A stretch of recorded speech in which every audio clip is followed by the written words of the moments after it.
It's not in the actual show, so I can see Georgia giving me some looks. Okay, welcome everybody and good afternoon. Welcome to the Secret Life of Powerful Owls with Georgia and Michael. My name is Neil Chippendale. I'm the Community Learning and Programme Section Leader here at Hornsby Library. First of all, I'd like to acknowledge that we are meeting on the traditional lands of the Darug and the Guringai people, and I pay my respects to elders past, present and emerging, and extend that respect to elders from other communities who may well be here today. I'd also like to welcome the Honourable Philip Ruddock, Mayor of Hornsby Shire, and Councillor Heidi, and we are also expecting Councillor Brown, who is running late. Before we begin, please make sure that your phones are switched off or on silent. And also, during the actual talk, there will be a chance to ask questions. So, without any more ado, please, Michael and Georgia.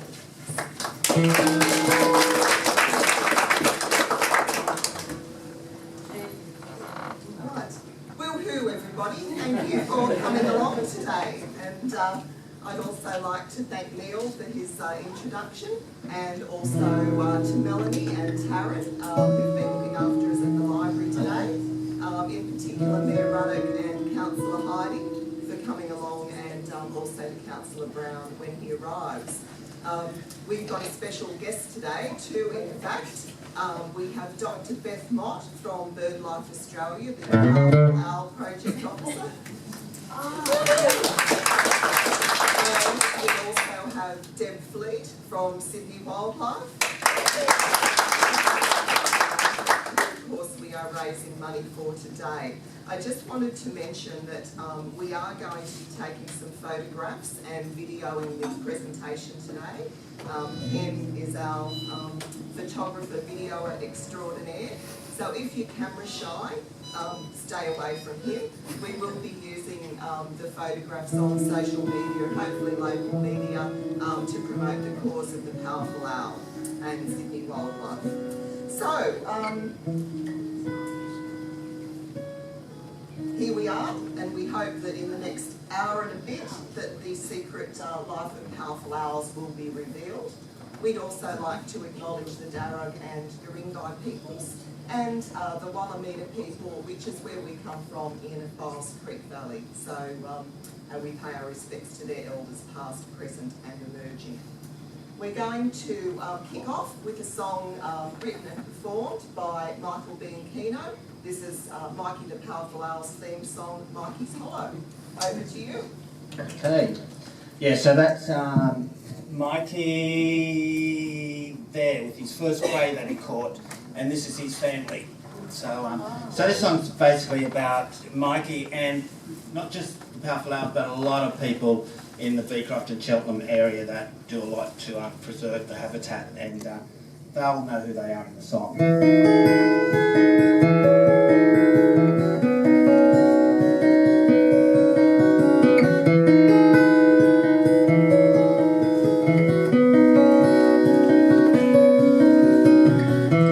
Well, there flies Mikey across the Cheltenham sky. Land's contracting, Bowles Creek flows on by. One decision, the ties that bind.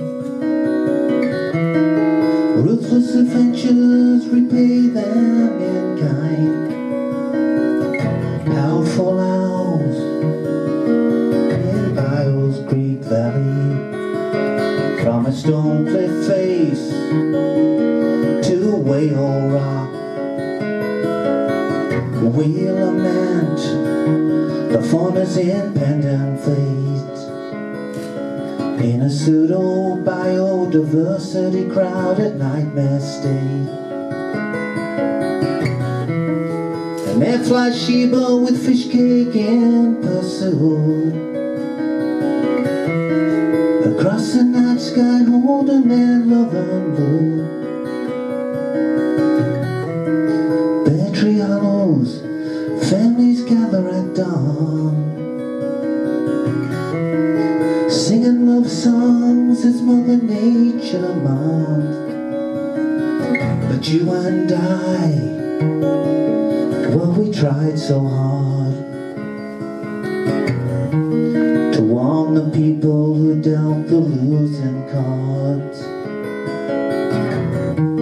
What's at play here is greater than you. Turpentine forest clearing for a few.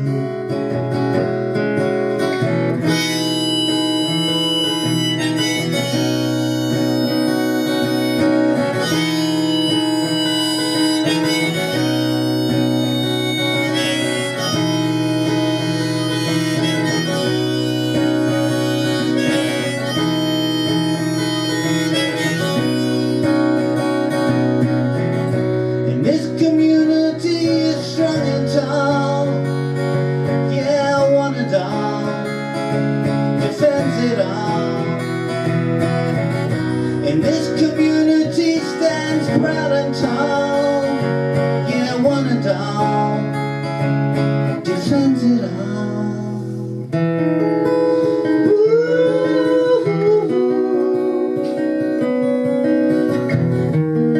But you and I have become regulars.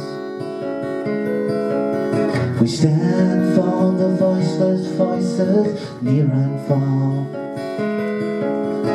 Animals and trees are the exploited ones for the profit of greed in liquid modernity. Powerful owls in Biles Creek Valley, from a stone cliff face to Whale Rock, we lament the fauna's impending fate in a pseudo-biodiversity crowded nightmare state. In Mikey's Hollow that we all call home, in Mikey's Hollow that we all call home, Mikey's flying, flying in the air. Mikey's flying, flying everywhere. Come on, Mikey, wherever you are.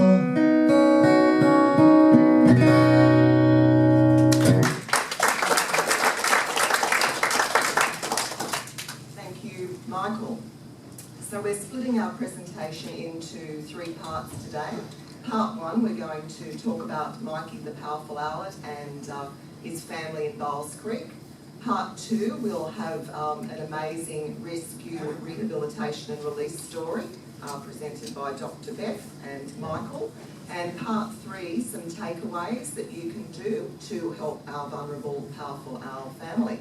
And we'll have questions in between each of those sessions and a little bit of music as well. So who are we, you might be asking? Michael and I collaborated to produce 2 books, Mikey the Powerful Owlet, Saving Biles Creek Valley. That was 2016. And 2017, Mikey the Powerful Owlet and Friends, Saving Biles Creek Valley and Beyond. And you will find those when they're not out on loan in the library. Basically, I write the words and Michael does the music and photographs. I get the easy job of sitting in the air-conditioned study. Michael's out in the field, getting rid of leeches off his legs and ticks, so I get the easy job. We also collaborated for a while to do a little radio show, The Half Hour Hoot, on Triple H 100.1 FM, our local station. And I guess we're environmental activists that really like powerful owls. So who is Mikey, you're asking? Well, he's the celebrity powerful owl. He's got 2 books, a website and a Facebook page with 600 followers. So he's really up there with the big Hollywood names. He hatched in Bowles Creek in 2015, and he has an older brother, Stevie, who hatched in 2014.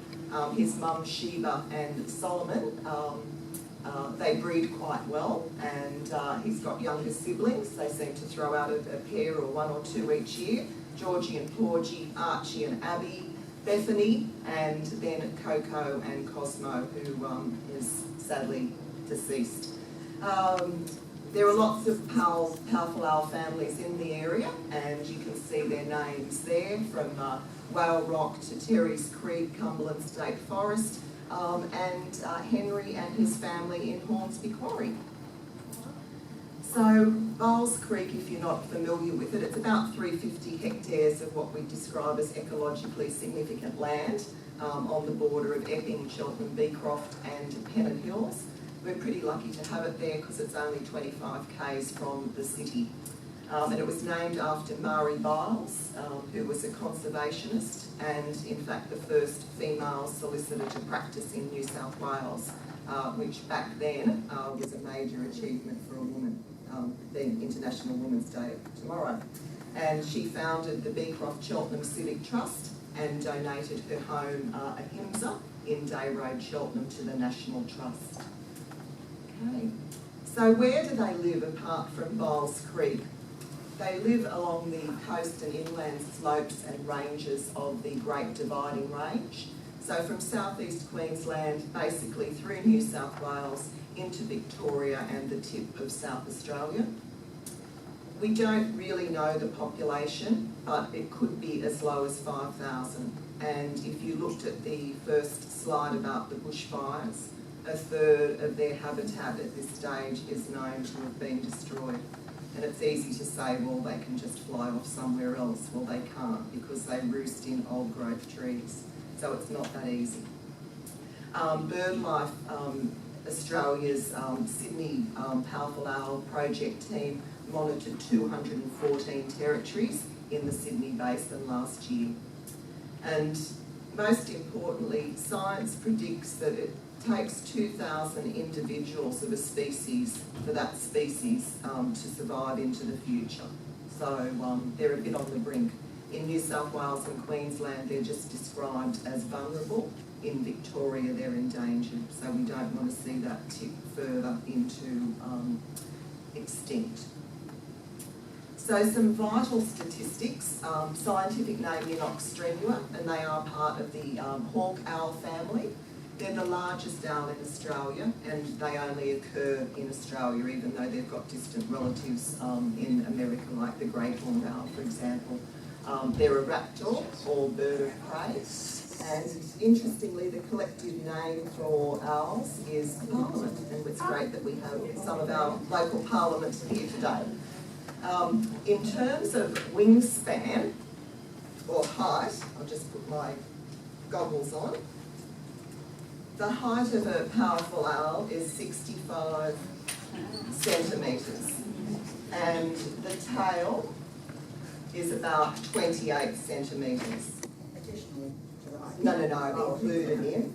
We were hoping to have a taxidermy one here today, but it sort of didn't make it. But wingspan 140 centimetres, so that's one big bird. They weigh about 1.7 kilos, and a recently fledged chick, an 8-week-old chick, about a kilo. They can turn their head to 270 degrees, so that's a little bit like The Exorcist. And they have fringed wing feathers, which enable silent flight. If you want to have a little look later on, we've got some food samples and pellets and some feathers as well. Commonly mistaken for kookaburras. Their features are quite striking. This is Mikey as a juvenile. You can see as a baby they have the Zorro masks and the grey-brown facial masks. They've got very long, strong claws. They can carry prey more than their body weight. 4 toes on each foot. Normally 3 sitting forwards and 1 sitting backwards when they're perching or flying. And you saw the picture before of Mikey with the fluffy white down as a little chick, and the adults getting these grey-brown chevrons. How do you tell them apart? Well, a bit like Michael and me, it's pretty easy to tell. The males are larger and they have flat square heads, whereas the females are smaller and have round oval heads and shorter tails. There is some recent Deakin University information you might like to look up, where they're talking about how you can sex the owls by looking at photographs and measuring the pixels with the facial feathers of the mask extending for the females over the side of their head but inside for the males. And we're trying to go through some of Michael's photographs to prove that theory. At the moment we just think they might be a bit transgender because it's very hard to work out. So who's who? You're probably saying, well, how do they know one owl from the other? But they do have identifying characteristics just like humans. So this is Mikey's dad, Solomon, or Fish Cake to his friends. He's the patriarch of the Biles Creek family. And you can see here he has an area of pigment that's darker in one eye than the other. The iris just lacks that orange-yellow pigment. And we don't know the exact reason, but we suspect it could have been while he was catching prey. Also, in terms of their eyes, being nocturnal, they've got large forward-facing eyes for night vision, so they see the same as us with height, width and depth to judge distances as we do. They've got normal eyelids, an upper eyelid that they use to blink, and a lower one which they close when they sleep. We've got a really good picture of an owl sleeping in a few slides. And they've also got a third eyelid, which is common in reptiles and birds, a nictitating membrane, and that closes diagonally across the eye. So this was Coco, Mikey's youngest sibling, in 2019, and you can see that looks like a piece of matter or sleep in its eye. Okay. Now, people commonly get confused with other owl species. There are two groups in Australia, the Ninox owls, which Mikey is part of. So that's powerful owls, rufous owls, barking owls, and you might be familiar with the little southern boobook in the top picture. There's also the Tyto owls, which are the cute heart-shaped owls. So they're the barn owls and grass owls and masked owls. So that's a picture of the masked owls on the right. And most commonly people go, oh, I've got an owl on my clothesline, and it's actually a tawny frogmouth, so which aren't even part of the owl family. Now, with habitat, this is what's very important to the owls. During the day, they like to roost along the riparian zone, that's the creek zone, so they are forest-dwelling owls. And they're not too fussy, they prefer natives, but we've seen them, Michael, in camphor laurel trees. And when the nesting period comes, they nest in the hollows of mature trees, so that could be 150 years plus, which is why it's so important that we retain them. Mikey's mum and dad are a little bit different to most owls. They've used 3 different nesting trees, in 2014 and 2015, an Angophora, a Sydney peppermint in 2016-17, and a second Angophora in 2018-19. And that was largely because of disturbance around their nest sites.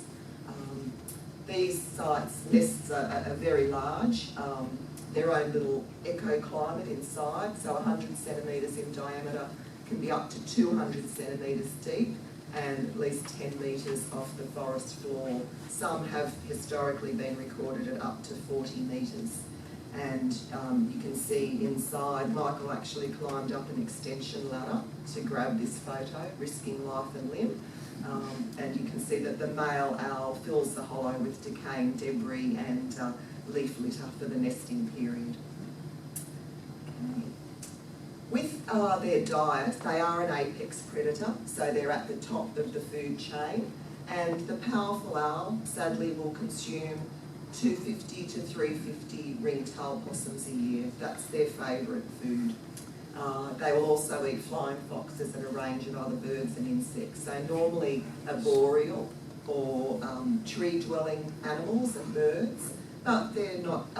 They're also known to take rodents, you know, rats and rabbits as well. So they're a pretty efficient pest control system in the forest. Their home range, it just depends on the available food in the territory. There's a lot of research being undertaken about that. So we could be talking 60 to 500 hectares. Now, powerful owls, you may have seen some of what they leave behind in your garden if you live in the Shire. And that's generally the head of the possum, which they take off with their talons. And they will also take out the innards, the intestines, and leave those behind. So they're very efficient at killing their prey. They eat, you know, the bones, they eat the feathers, and they eat the fluff, and they keep it in a little crop in their neck, a little pouch, and then they regurgitate it, vomit it up, and that's how we understand what their diet includes. And their feathers can be analysed to work out their genetic health, and also to look at the movement between the wildlife corridors. And Dr. Beth's got an application for a grant in on that at the moment, so we're really hoping that that will come through. Again, we've got some pellet samples that you might like to have a look at with the bones and the feathers and the fluff that's been decomposing. So I hope everybody's already had their lunch.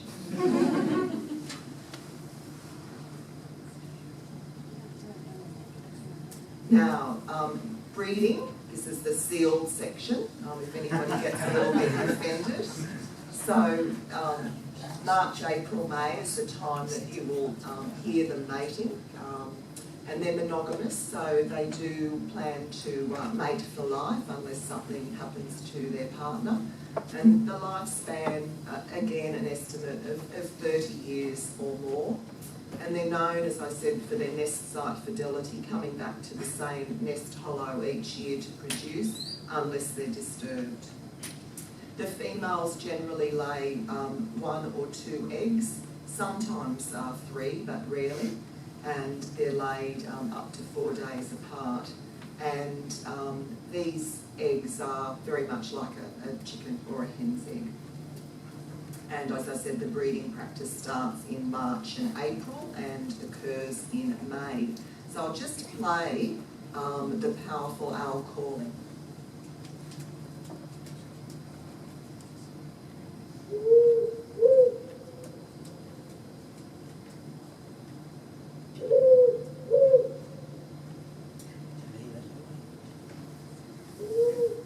Does anyone hear that at home? Yeah.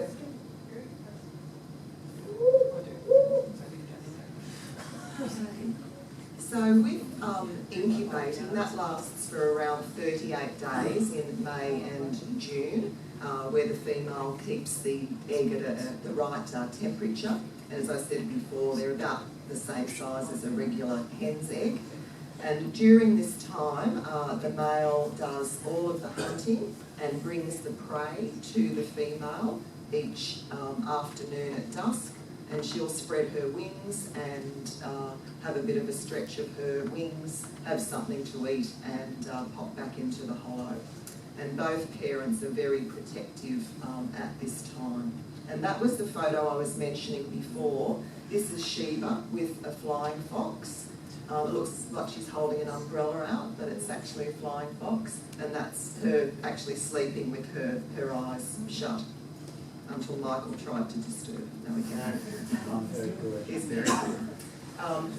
Nesting occurs in July and August, so the chick will peck its way out of the shell, and the mum will continue to stay with the chick for about 55 days, and she gets a bit of a brood patch during that period of time. And the male, being the good housekeeper that he is, continues to bring the food to the chick and the mother to share each evening. They're prone to attack by larger birds, cockatoos, kookaburras at this time. And the first sign that the chick has survived to this stage is when they trill, which is a high-pitched sound. So I'll just play the trilling first.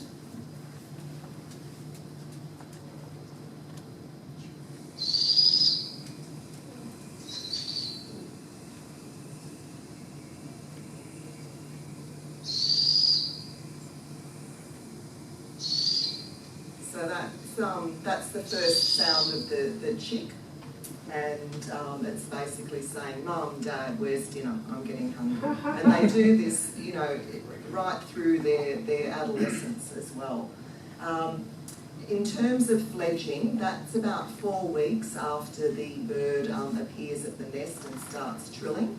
And it can take several attempts for them to get those wings working, so they'll perch on the side of the hollow and flap. Once they fledge, they don't go back to the hollow. They don't live in the hollows. They're out then in the roosting trees in the riparian zone. Mikey, being the celebrity that he is, wanted to make it a big drama, so he had 3 attempts at fledging. And you can see him here sort of having a peek out of the hollow and getting those wings working. So growing up, that happens quite quickly. This is Dad and Mikey. They lose their fluffy white down very quickly in about the first 6 months. They develop the V-shaped chevrons like their parents, and quickly grow to the same size as Mum and Dad. And they'll roost with their parents, who teach them how to hunt. And then they must become independent before the cycle starts again. Mikey has a few friends in Bowles Creek Valley. So we've got cockatoos, we've got kookaburras, we've got lorikeets, flying foxes, echidnas. We've even got the odd swamp wallaby down in Bowles Creek. His bestie is Gabby the Gang cockatoo. Unfortunately, Gabby is part of an endangered population in the Hornsby and Ku-ring-gai local government areas, and it was the last breeding population of gangs in Sydney that we were aware of, and there have been hardly any sighted of recent times. The male gang you can see here has the bright scarlet crest and head, and like most parrots, or all parrots I should say, they're left-handed. So that's something that you can share with people. This is a bit gory, so turn away if you don't want to watch, but this is their enemies. Roadkill takes about 10% of the population each year, and last year it was 75% of the Greater Sydney Basin population that was the cause of death. Electrocution on power lines, like the flying fox, knocking themselves out on glass panels on buildings, our current designs with swimming pool fences and decking, it is an issue. Other birds attacking the nest or territorial attacks, feral cats and dogs, just please keep them in your yards, secured, not out in national parks. Baiting and poisoning, habitat loss, which is a big one as they're getting closer and closer to our urban environments. People with flash cameras and torches, you're not to go within 30 metres of the hollow or the roost sites. And while they're not normally considered an aggressive bird, they have been known to swoop to protect their young in hollows, just the same as a mother would protect someone with a child in a stroller or bassinet. So 8 out of 10 birds won't reach adulthood, and we've been very lucky with our powerful owl population in Bowles Creek and Whale Rock. This year was really quite sad. So we lost Calypso at Whale Rock in October.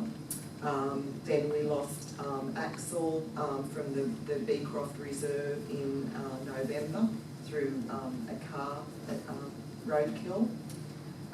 Coco was found drowned near Bowles Creek, and we're still waiting on an autopsy through Dr. Beck to find out exactly what went wrong there. And Tina from Terry's Creek was electrocuted the following month, January, on the power line. stepping. So we So, are speaking with Osprey about shield. shielding all the lines around the periphery of the national parks, with some help from the ABC who are taking up our